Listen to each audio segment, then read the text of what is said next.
Hi everyone and welcome to this video. In this video we want to find the value of this expression 5 divided by 1 over 625 divided by 625 over 6. Are you ready to solve? Let's go ahead and get started. In this expression we have two divisions. As we know, when we have more than one division in one expression, we have to work from left to right. So first this division, 5 divided by 1 over 625. According to the KCF rule, we can write 5 times just 625. Okay, and let's recopy.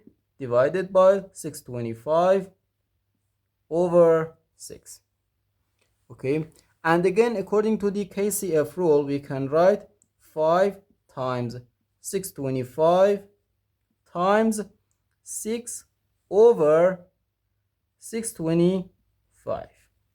And now easily we can cancel this 625 and this 625, and we have just 5 times 6, which equals 30. So our final answer to this problem is just 30.